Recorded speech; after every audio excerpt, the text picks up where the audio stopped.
Todos los medios del país se centran en el resultado de las elecciones de ayer en 4 estados de la República.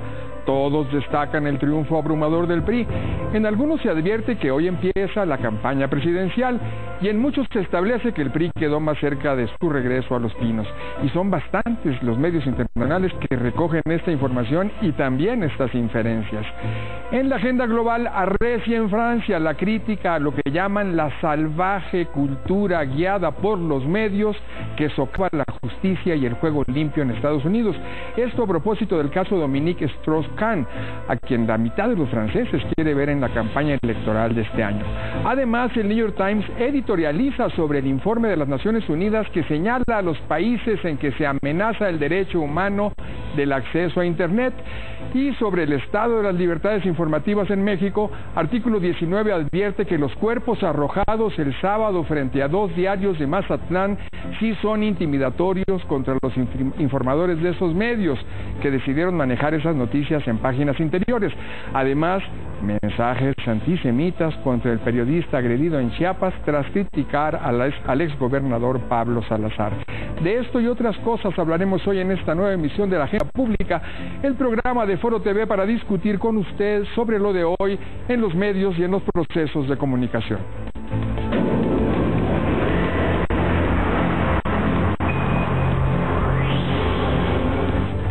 Estamos en vivo.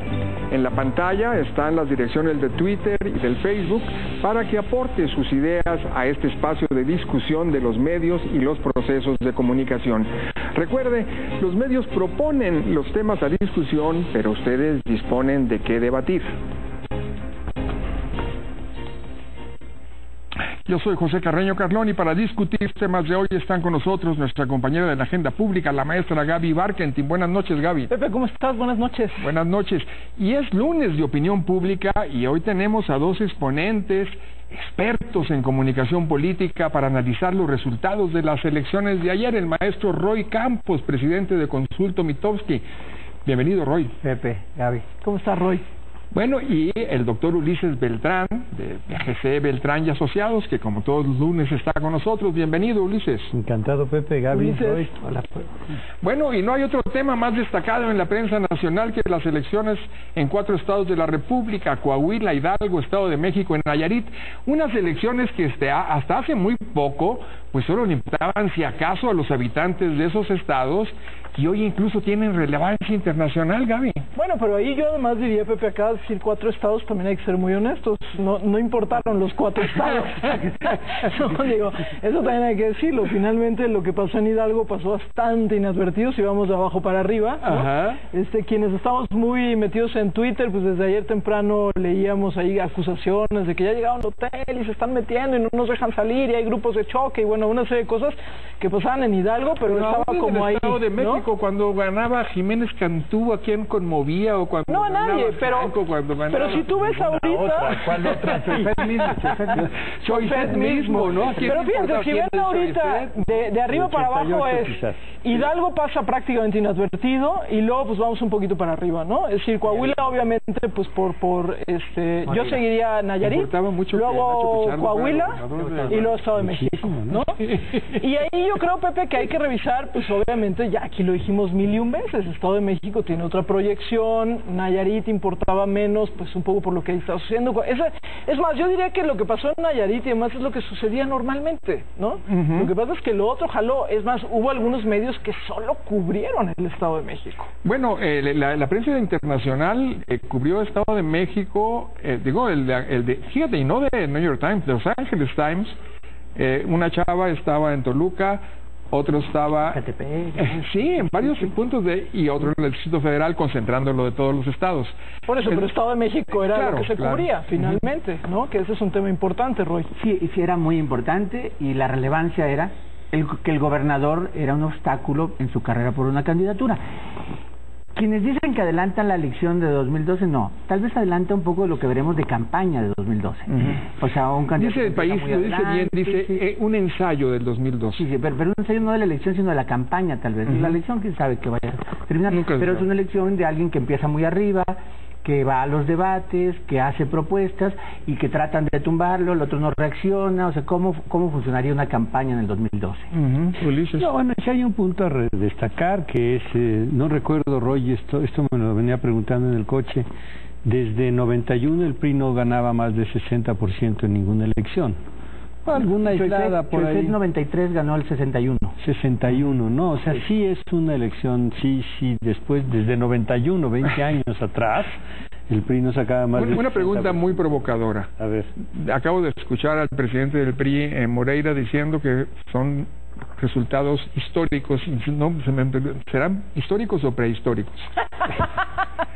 Bueno, no recuerdo las cifras antes de 1991, ya no sé, pero sí son antiguos, sí son prehistóricos, que hacen recordar los históricos. Exactamente. Porque yo creo que tocas un punto en serio, que es ¿no? O sea, sí hay un regreso del PRI con votaciones amplias, solo en el Estado de México, o sea, las elecciones de Nayarit y de Coahuila fueron sin ningún evento particular, o sea, pasó lo que ya había pasado. Siempre se gana así. Sí, en Coahuila sí, recientemente. Nayarit desde el 99 tiene estas votaciones, 46, muy parejas, 47, muy 48, todo, ¿no? Entonces sí hay una sorpresa, no podemos negarlo, un PRI de arriba del 60 y evidentemente tiene que ver, 49% sacó Peña Nieto en la elección de gobernador. O sea, no llegó ni al 50. 16 puntos de ganancia. Claro. Bueno, en el padrón son casi 2 puntos porcentuales. O sea, si lo mismo ocurriera en la presidencial, si todo fuera igual, si todo pasara idéntico, tendría 2 puntos más, ¿no? Entonces, pero fíjate lo importante, Ulises, ¿de dónde sacas 16 puntos? O sea, el PAN se derrumba 13 puntos respecto a la anterior elección. Ahora lo saca del PAN. Del PAN le quita 13. ¿Y el PRD? Y el PRD le quita 1 o 2. Okay. Sí, pero le quita 13 el PAN, que es el corredor azul, donde en la elección municipal pasada el PRI recupera Naucalpan. A ver, entonces, cosa que no ocurre en a costa del PAN es este avance del PRI. En el Estado de México. En todos los demás es lo mismo. El que se desploma es el PRD. Bueno, pero hay un problema de candidaturas. Pero otra vez, ¿cómo lo leen, por ejemplo, los medios? Y ahorita decía el maestro Carreño al principio de lo que pasa con los medios internacionales, y casi todos señalan la frase, ¿no?, de que gana la oposición, que es muy interesante que usen la palabra oposición, porque a nosotros se nos olvida que el PRI es oposición. Exactamente. ¿No? Porque la mayoría, porque la mayoría de los medios, Estados Unidos, incluso Europa, además, lo que señalan es eso: la oposición gana, y uno piensa de repente, claro, es que son oposición, pero es que se nos va un poquito esa idea.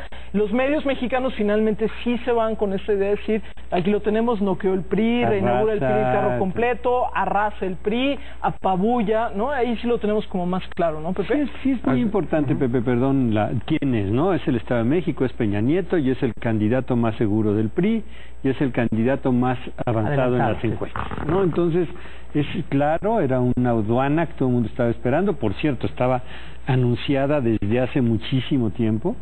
Ya no había nadie que pensara que podría pasar algo distinto, por cierto, felicidades, Roy, felicidades, amigos encuestadores. Fue una buena jornada para los encuestadores. Bueno, creo que se fue de gane el electorado, ¿no? Es decir, sí se habían marcado diferencias muy amplias, pero no tan amplias en las encuestas. Sí, no, así fue. Es cierto. Las encuestas en general estuvieron bien, estuvieron bastante bien. Pero es muy bueno el punto, lo que siempre ha tenido Roy, la elección se define después de que tomamos la encuesta. Y la verdad es que la campaña de Bravo Mena no fue precisamente afortunada al final. O sea, se fue de tropezón en tropezón. Entonces, podríamos elucubrar, no más, que fue un cambio de preferencias todavía mayor al que medimos poco tiempo antes. Bueno, nos vamos a ir a un corte para seguir con las inferencias de los medios que estamos viendo sobre los efectos de estos resultados electorales de ayer. Vamos a decir el so what, dicen los medios internacionales, es decir, el y qué con eso de que el PRI haya arrasado en esos estados. Volvemos.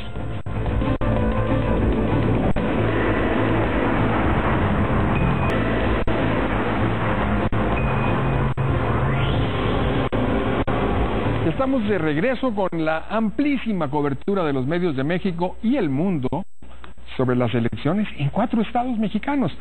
¿Cuáles son los escenarios que van a ser que van a ser los derrotados para volver a la pelea?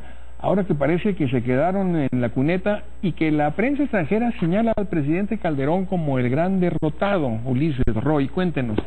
Pues sí. ¿Qué alternativas le quedan a los derrotados? Bueno, al presidente seguir gobernando, ¿no? Ese tiene otro reto. Esperemos que sí. Pero como sabemos que también está en campaña, ¿qué alternativas le quedan al hombre que está en campaña? No, yo creo que al PAN le queda la alternativa de hacer una campaña interna interesante, atractiva y generar un candidato auténtico, legítimo, popular, y aprovechar estos tiempos, ¿no? Es lo los 13 puntos que perdió el PAN, ¿los ganó el PRI como evaluación del gobernador Peña Nieto o los perdió el PAN como evaluación del gobierno federal? A ver, uno es Peña Nieto, pues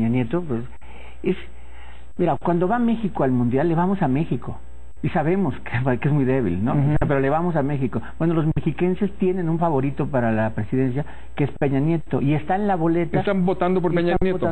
Y por eso lo que dice Roy, su candidato local, o sea, el local siempre tiene la simpatía de todo el mundo, ¿no? Claro. Y en este caso más, y en este caso... Entonces el otro venía de Los Pinos, es decir, del DF, el Peña Nieto. Sí, era... Pero además que nunca conectó, ¿no? Yo creo que, y una de las cosas que se está analizando, exacto, en estos días también es un poco el discurso, porque ahorita que dices, Roy, de la campaña, de lo que tendría que venir en un momento dado, cuando uno escuchaba, por ejemplo, a Bradomén hablar de que hay que limpiar el Estado de México, pues la respuesta siempre era limpiar de qué, no que no se tenga que limpiar de un montón de cosas, pero me imagino que esa, y ustedes tal vez lo han estudiado más, no era la prioridad de la gente, los mexiquenses, limpiar el Estado de México como de qué, eso parecía más como una especie de imposición de un discurso para mostrar la corrupción de los priistas y demás, pero no pega. Y lo mismo le pasa un poco a Encinas con este discurso del que sí puede, el que sí va a avanzar, con él sí va a caminar las cosas, porque ellos son tan malos, y no era ese, había un discurso, había una necesidad de un discurso mucho más optimista y echado para adelante que ninguno de estos dos cachó. Y ya lo apuntaste, Gaby, porque ese es el discurso que está construyendo, creo, el PAN y creo que los Pinos, que volver al PRI está mal, ¿no? O sea, ese es el único discurso que han podido articular. Es cuidado, mexicano, porque volver al PRI es volver a un pasado horrendo, espantoso y feo, que no te conviene. Entonces, es exactamente eso. ¿Qué le toca a los Pinos? Bueno, ya lo dijo Roy, gobernar. Pero no, una cosa que sí es cierta, que los presidentes en un momento dado, cerca de la sucesión, tienen que alejarse de ella, porque si no, se van a enredar. O sea, el presidente que se mete hasta el final, hasta Fox, y debo decirlo sin respeto, hasta Fox no se metió, ¿no? O sea, hasta Fox se salió de la elección de la sucesión.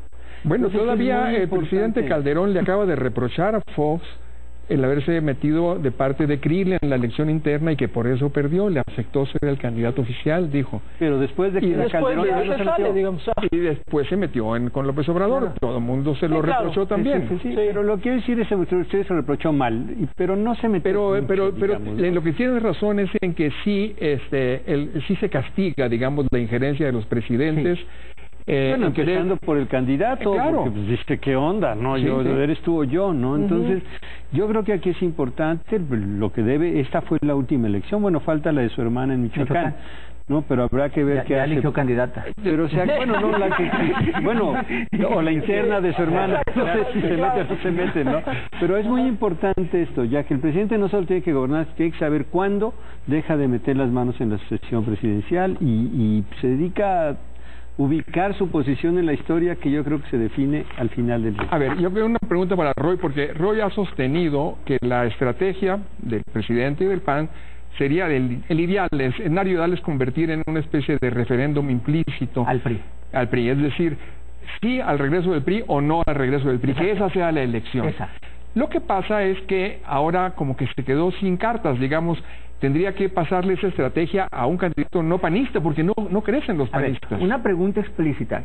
¿Quieres que regrese el PRI o no quieres que gana el sí todavía, ¿no? O sea, pero gana mucho más cerrado que Peña Nieto contra sus candidatos. Exacto. Entonces dice, bueno, es menos brecha la que tengo que recorrer si pongo el plebiscito sobre el PRI. Y que no que pongan de plebiscito es cómo vives con el PAN. Claro, pero no. Que esa no la pongan. No, pero fíjate, ahí necesitarías casi decir, puesto que el sí y el no del regreso al PRI los va a emparejar, casi con cualquier candidato el no al PRI puede ganar. Pero no es tan así. Es cierto, ¿no? No. Bueno, en el 2006 el plebiscito que pusieron es López Obrador sí o no. Ajá. Ese fue el plebiscito.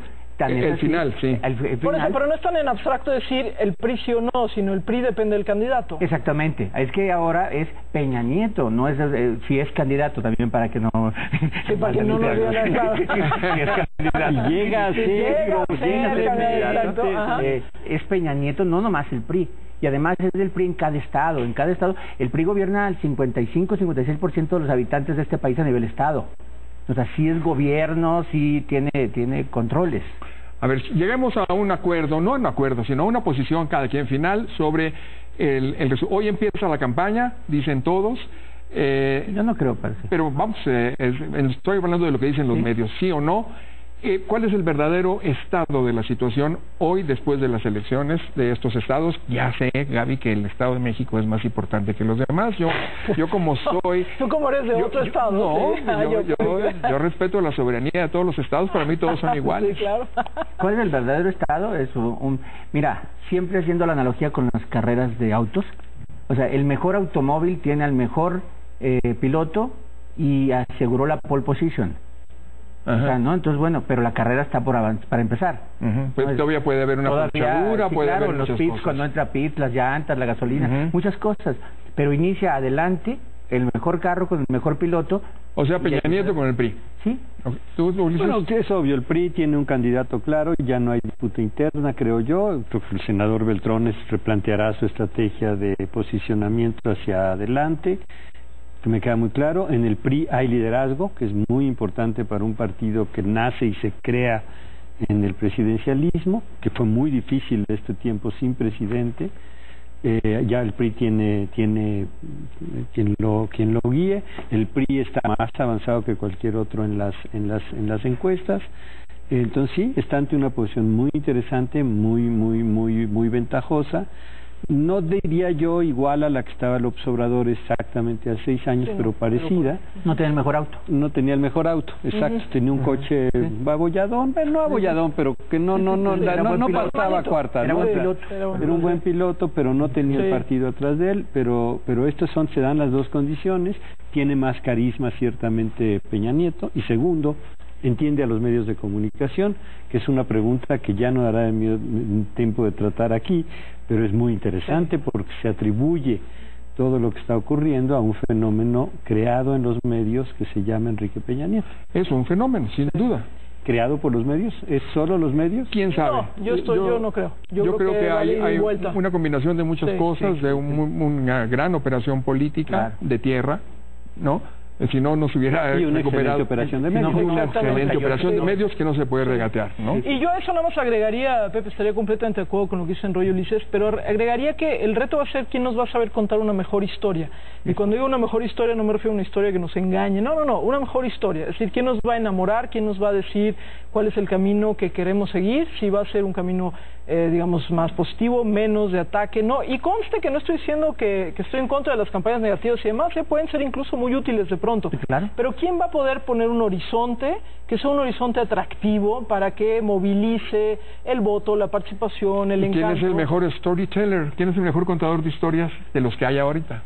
Yo sí creo que ahorita... ¿Peña Nieto? López Obrador es un gran contador de historias. Muy buenas. O sea, la verdad es que López Obrador tiene el discurso más interesante, el discurso de la igualdad frente a la desigualdad, pero no tiene el buen carro en tal caso. No, y también su discurso finalmente se tropieza en el segundo capítulo. Es decir, la historia se cuenta muy bien, pero es irremediable que se no tiene un buen desenlace. No tiene buen desenlace. No tiene un buen desenlace. Usa palabras inadecuadas. Para él todavía no ha terminado, así que el desenlace todavía no. Vamos a ver, ¿no? Está pendiente. Tome nota, entonces. Bueno, pero todavía tenemos estos temas, el de las graves críticas de Francia a lo que llaman salvaje sistema mediático judicial de Estados Unidos a propósito del caso Dominique Strauss-Kahn. Gaby, tú que siempre has atacado al señor Dominique. No, bueno, a ver, no es que yo ataque al señor Dominique. Lo único que estoy diciendo es que seguramente el señor Dominique pues tiene lo que ahí tiene. Tienes un punto en tu favor, ¿no? Mira, esta escritora a ver, lo que pasa es que hay está una ahora cosa denunciándolo por un nuevo cargo. Bueno, primero lo están denunciando en Francia mismo, ahora salió una periodista, creo, una escritora a denunciarlo. Finalmente sabemos que tiene una historia, pero una cosa es que tenemos una historia y otra cosa es que te armen otra. Entonces, eso ahí sí vamos a decir. Ahora, creo, el tema de los medios, ya lo comentábamos un poquito aquí la semana pasada. Me parece, y hoy hay una crítica feroz, no solo a los franceses, porque finalmente los franceses traen la crítica desde antes, desde que sucedió hay una crítica durísima. Una crítica es, estás mostrando como si fuera culpable. Hoy les comentaba un poco en el corte este académico Dan Gilmore, que es, digamos, como de la izquierda académica estadounidense, un poquito más de los que trabajan con ONGs y con organizaciones de la sociedad civil. Él decía, es que fíjense, a ti te agarran, te llevan preso, no dormiste, estás no sé qué, al día siguiente te presentan los medios, por supuesto te ves fregadísimo, es decir, el proceso mismo es un proceso que ya te presenta un poquito como culpable. Entonces ahí viene la crítica, y eso no significa que él sea inocente, sino es cómo lo presentaste, si es culpable a priori por ser poderoso, hombre, blanco, que se va contra una mujer negra, pobre, inmigrante, ilegal. Es decir, tienes como los extremos narrativos, y luego, bueno, pues salen un poquito las cosas que han estado saliendo ahí. Yo creo, sigo esperando, porque las voces que más me interesa escuchar de la intelectualidad francesa todavía no se han pronunciado. No, sí, ya escribió. Pero muy poquito. Sí. Falta todavía que realmente suelten de su ronco pecho. Que no solo lo dejaran libre, sino que además le restituyeran su honor, y no sé cuánto. No han hecho todavía esta crítica más a fondo, que seguro vendrá en estos días, ¿no? A los medios, pero creo que es algo de lo que también nosotros tenemos que aprender como sistema mediático. De pronto es mostrar al culpable antes de que sea juzgado, ¿no? Este proceso, digamos, previo, independientemente de si es un hombre poderoso o no, que también pesa, ¿no? Yo creo aquí, Pepe, que la gran lección, yo la verdad en esta mesa, creo que estaba ahí donde está Roy ahora, estábamos impactados de la transparencia de un sistema que denuncia una injusticia horrenda de un hombre poderoso, etcétera, etcétera y tal. La igualdad ante la ley, decíamos. Toda esta cosa, que ahí está todavía, sí, ahí está todavía. Duda. Pero la verdad es que un escritor decía, si te interesa la virtud, no te dediques a la literatura. ¿Por qué? ¿Qué quería decir con esto? Que la buena literatura tiene matices, que ni los malos son tan malos, ni los buenos son tan buenos, y que más vale, bueno, yo sí espero poderme contener la próxima vez, esperar oír la versión completa, porque creo que el personaje que celebramos como una negra, inmigrante, sobreexplotada, etcétera, etcétera, pues no también tiene sus matices. Tiene sus matices. Exactamente. Yo creo que para qué estamos yendo fuera. En México no hay casos de eso. Yo creo que en México hay casos de eso. Y Derechos Humanos sí ha dicho, los medios no deben de juzgar, o sea, no son juzgadores. Y de repente los medios ya lo declaran culpable y ya hay una pérdida de derechos humanos. Pero luego tenemos este debate sobre si los cuerpos arrojados frente a los diarios, El Debate y El Noroeste, a propósito de Mazatlán, son o no una intimidación a las libertades informativas. Roy, tú conoces bien aquellas realidades. Sí son. Sí están intimidando al Debate y al Noroeste al tirar ahí esos cuerpos. ¿Por qué no cuentas rápido el Debate y el Noroeste? ¿Qué son? El Debate son los dos periódicos más influyentes, el Noroeste más sede en Culiacán, es donde tiene más su fuerza, el Debate en todo el estado. Pero son verdaderamente, y jugaron en las elecciones, o sea, el Debate es dirigido, por ejemplo, por Maquio Cloutier, por el diputado Manuel Cloutier, ¿no? Hijo de Manuel Cloutier. Noroeste, dije el Debate, el Noroeste. Noroeste, sí hay un evento de que son medios en un estado que reporta y que hay narcotráfico, donde hay pleitos por plazas, seguramente los están intimidando. El argumento de que es intimidación para el gobierno, tirando las cabezas a ellos, es muy poco creíble. Artículo 19, que es el que tienes ahí en la pantalla, es esta organización civil internacional, sí cree que, como tú, que sí es intimidatorio, pero el gobernador Maloba y el presidente municipal Higuera de Mazatlán dicen que no, que es contra ellos. Bueno, pero también es un poco como absorber la historia para un lado, para jalársela, Sí, pero no, bueno. Y desinflar un poco la presión, aunque pues es obvio, ¿no? Y a mí me parece que si te avientan un cuerpo... Y cualquiera de las dos cosas sería muy mala. Cualquiera de las dos cosas sería muy mala. Si es para intimidar gobiernos, es malo. Si es para intimidar medios, también es malo. Aunque yo creo que en este caso es a los medios.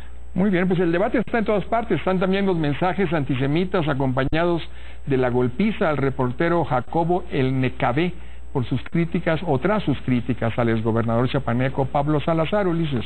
Pues leí el encabezado y me parece monstruoso. Hace mucho. ¿Viste el encabezado en Milenio? Qué tremendo, ¿no? Cosa, ¿no? Hace años que no veía algo así y estoy... Ahí está, mira. Sí, ¿no? Bueno, yo les voy a decir una cosa. Pues ahí están leyendo nuestros... Ustedes porque tienen apellidos así como Beltrán y Campos y Carreño, pero llevamos varios, incluido yo que no soy judía, pero tengo un apellido que suena como extraño, llevamos varios años diciendo que este país se está volviendo absolutamente intolerante con lo extranjero y que lo asocia de inmediato. A mí por lo de Mitofsky me ha tocado. Bueno, por lo de Mitofsky imagino que toca. Y la verdad es que viene de inmediato la acusación de judío lárgate, extranjero lárgate, hoy por haber dicho que algo sobre las manifestaciones que quería hacer Alejandro Encinas, todas las...